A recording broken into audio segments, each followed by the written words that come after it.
Hey everybody, it's Coach Matt over here at Elite Throws Coaching, and coming to you today to talk about our next 3-week block of training for our preseason training program. Now what this really is the start of our second 3-week block. So the first 3 weeks is what incorporates the first 3-week wave or the 3-week block of training. Week 4, 5, and 6 is going to be our second 3-week block of training that's going to be quite a bit different from the first 3 weeks, and we're going to start going through that today with you.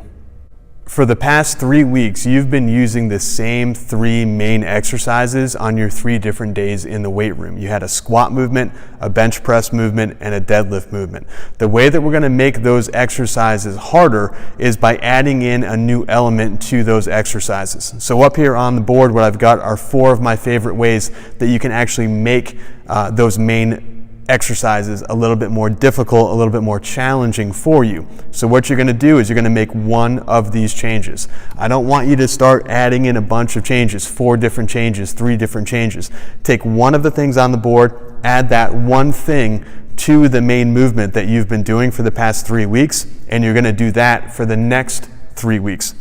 All right, so here's what it looks like. You can do pauses. So, very common. Say you just did a very basic back squat for your first 3 weeks. Well, now we can add a pause to that squat. So we can squat down, keeping tension in our lower body, in our core, in our stomach, lower back, keeping everything super, super tense. We're going to pause in the bottom for a second or 2, and then we're going to stand up. So we can do a paused squat. If it was something like bench press, now we can pause on the chest or pause just about 1/2 inch or 1 inch off the chest and then press. Deadlift, you can pause halfway up. You can pull the deadlift off the ground, pause right below the knee or right at mid-shin, and then finish the movement. The other thing that you can do is change your grip or change your stance. So very simple. If you are doing, say, bench press and you had your pinky fingers on the power rings, you can move your grip in a little bit more, or you can move the grip out a little bit more. You can change your stance in squat. If you had a traditional squatting stance or what you would normally do in the gym, you can maybe move that out a little bit wider if you need to work more, hamstring and hip strength, or if you need more quad strength, you can move it in a couple of inches. Okay, just change it up a little bit. Same thing here with deadlift. If you were, say, doing a traditional, deadlift, maybe you move out to a sumo deadlift, or if you normally do sumo deadlift, maybe you go to a traditional deadlift. You can change the bars that you use. So maybe you have access to something like a safety squat bar or a yoke bar or a cambered bar in your gym. You can use that for squats instead of your traditional straight bar. Maybe you have a Swiss bar or a football bar instead of using a traditional bench press bar in the gym, something that's going to change the angle of your hands. Maybe you go from using the hex bar to a straight bar for your deadlift, or if you were using straight bar for your deadlift, maybe now you go on to a hex bar. So you can change up the bars. The one that I am not a huge fan of, but it is a way to make the movement harder, is by changing the actual overall movement. Now, the thing about this is sometimes when you change the overall movement, what you're actually doing is making it so that you can use a lot different weight. So for example, if you're going from something, say, a back squat to a front squat, if you back squat 350 pounds, you may only front squat 250 pounds. So I want you to choose a movement where you can maybe do approximately the same amount of weight or close to the same amount of weight that you chose for the exercise that was in the first 3 weeks. So for example, if you were going to change the overall movement on something like a squat, and you're going to go from a squat to a box squat, those weights are going to be very, very similar. If you're going to go from a bench press, don't go from bench press to incline press where there might be a big drop off between the two. Go from something like a bench press to like a floor press where you're lying on the floor. That way the movements and the weights that you're going to be using are going to be approximately the same as the previous 3 weeks. Okay, so you can change up the overall movement. Not my favorite way of doing it. I like pauses. If you can add a pause, very simple way of making the movement harder. You can change the grip a little bit or change your stance. That's a simple way of making it harder. Or you can change the bars that you use. I would rather you stick with these 2 right here than go to these 2 right here. Pauses, they're my go-to. I would say definitely add those in. Or if you did a pause the first week, take the pause away the second week. If you did your non-traditional grip or your non-traditional stance the first 3 weeks, take it away the next 3 weeks and just do your traditional stuff that you would normally do in the gym. But find one way to tweak it, one way to make it harder, and that's what we're going to do for weeks 4, 5, and 6. Okay, week 4, day 1. You're going to take a look at this. It does look kind of similar to what we did weeks 1 through 3, but what you're going to notice very quickly is that it is a lot different, and it's going to be a little bit harder. That's why you can't skip weeks 1 through 3. You go right to week 4 or go right to week 7. We talked about that in last week's video with the timing. You've got to do weeks 1 through 3 and weeks 4 through 6. You can't skip around, you can't mess around, and here's why.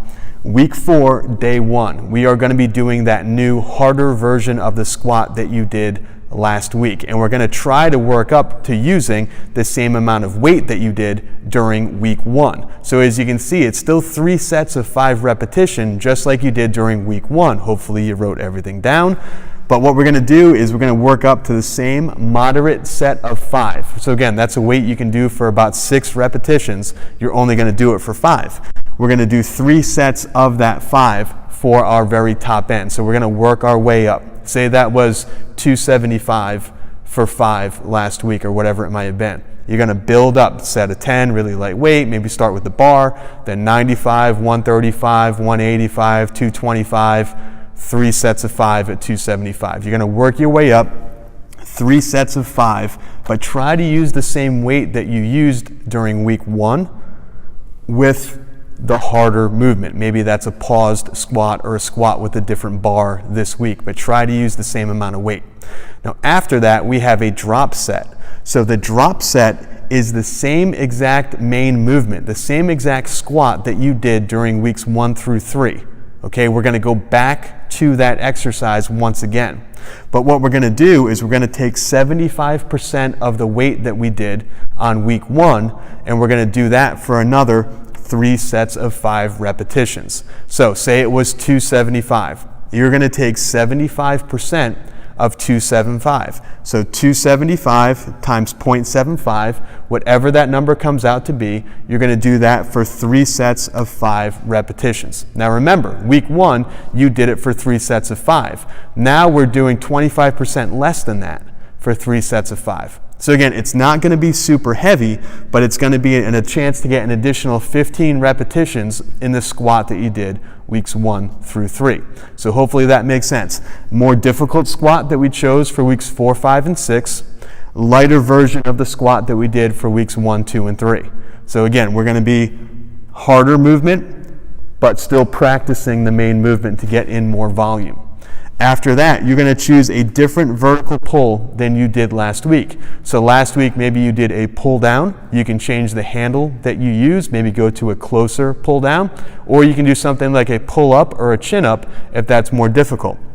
And we're going to get 4 sets of 10 repetitions. So if you're changed to a pull up and you can't do 10 pull ups, put a band around your foot to give you a little bit more assistance. Or if you have one of those assisted pull-up machines, you can use one of those as well. If you can do more than 10 reps, and we want you to be in that 10 rep range, if you can do more than 10 reps, try putting on a weight vest or try hanging a hanging a dumbbell or hanging a weight plate or some chains around your neck, or even have a partner give a little bit of resistance to the movement. From there, we've got a superset, no more circuit. Superset, we've got 10 lunges per leg, whatever you want to do, whatever you want to choose. And then 45 seconds of a plank. Again, whatever you want to do, whatever you want to choose. We're going to do that 4 times each. So we're going to go without any rest, 10 lunges per leg, 45 seconds of a plank. 10 lunges, 45 seconds, 10 lunges, 45 seconds, 10 lunges, 45 seconds, and we're done. Okay, so this is pretty quick, only it's going to take you a couple of minutes. And then right at the bottom, we are going to be doing some grip training. Lots of grip exercises under this channel. So that is week 4, day 1. Now we're going to go on and show you day 2 and day 3 and what those are going to look like. Okay, week 4, day 2 follows the same structure as day 1. Basically what you're going to do, you've got your harder version of the bench press that you chose for the next 3 weeks. You're going to do that. Same as squat, you're going to do 3 sets of 5. Try to use the same weight that you did or get close to the same weight that you did during week 1. So go back and look at that. You're going to work up and do 3 sets of a moderate 5, just like you did in squats.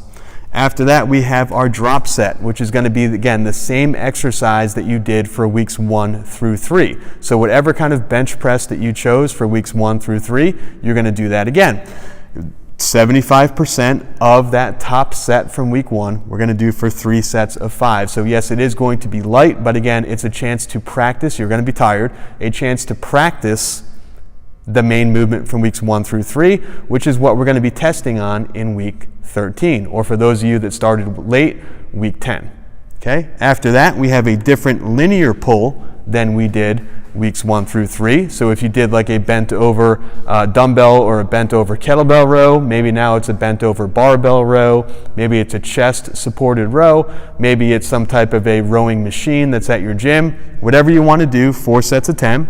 We have a tricep and a face pull superset. So you're going to do 10 tricep exercises, some type of a press down, close grip press, dumbbell extension, whatever you want to do, 10 repetitions, and then face pull for 25. We're going to do that 4 times right in a row. So tricep face pull, no rest, tricep face pull, no rest, tricep face pull for a 3rd time, no rest, tricep face pull for a 4th time, no rest, and then finally grip. So you can see same basic structure as the squat day, but we've got a new exercise for 3 sets of 5. We have the same exercise as last week for 3 sets of 5. We've got our linear pull and we've got our superset. So again, quicker exercises, quicker movements, but because we're changing up the exercises, we're changing up the order, we're changing up the amount of sets and repetitions and all that stuff, it's a different stimulus for your body so that you're not going to get stuck and plateau.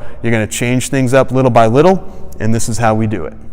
And finally, we have deadlift day. So this is week 4, day 3, and as you can tell, it looks a little bit different than the previous 2 days. Now there's a reason for this. We are working up to, just like week 1, 3 sets of 3 repetitions in the deadlift. But remember, this is a new deadlift movement. This is some type of a paused deadlift, or you switched the bars up. You went from a straight bar to a hex bar, or you went from a traditional deadlift stance to a sumo deadlift stance.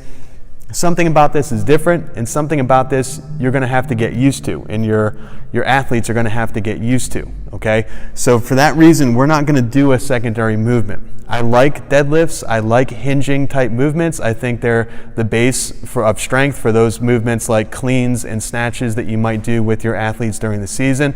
I think they need to get stronger in this movement pattern. But again, it is a movement pattern where if you overdo it, the risk versus reward is a little bit greater than something like a squat or a bench press. If you get out of position and you tweak your lower back or you hurt your lower back, it might set you up to have a really bad season. Now, if this was, say, July, and it was really, really, really preseason, if it was like off-season training and yeah, you tweak your back and you're a little bit sore for a few weeks, no big deal. If it's October and you tweak your back and you're sore for a few weeks, that is a little bit bigger of a deal. Okay, so we're not going to do a secondary movement on this one. We're just going to go to our new deadlift movement, the newer, harder version of what we chose for the next 3 weeks, 3 sets of 3. After that, we're going to use a different hinging pattern than we did last week. So if the last 3 weeks we were doing some type of a stiff-legged deadlift with dumbbells, maybe now we go on to doing some type of stiff-legged deadlift with a barbell. Or maybe if we did like a kettlebell swing weeks 1 through 3, and now we go on to like a kettlebell deadlift weeks 4, 5, and 6. Change up the movement, but make sure it's still a hinging pattern. After that, we've got our superset, which is a bicep movement for 10 repetitions, followed by another type of face pull for 25 reps. And again, we go through that 4 times in a row, just like we did during squat day and bench day. And finally, we have our grip. Okay, so as you can see, day 3 is a little bit different of a day than days 1 and 2. We don't have the secondary movement, gives your athletes a little bit of rest, gets them in and out of the weight room pretty quickly, but it also makes sure that we save that lower back and we save those hamstrings to make sure we're not overtraining too much, we're not pushing the fatigue numbers too much, and we're decreasing the risk of any possible injury, especially to the hips and the lower back. All right, so that takes care of week 4, days 1, 2, and 3. Week 5 and week 6 are going to follow the same type of structure, the same type of skeleton, but they are going to be a little bit different than what we've been doing. So make sure to keep tuning back in, subscribe to the channel, click the notification button down below. And as you saw in the beginning of this video, we are doing a coaches clinic this November, so make sure to go to Elite Throws Coaching and sign up for that. You can do that by clicking the card that just popped up right there. Thanks again, everybody, for taking the time to watch these video series. I really appreciate it. Make sure, guys, if you have any questions, leave them right down below in the YouTube comment section, and I will get back to you as soon as possible.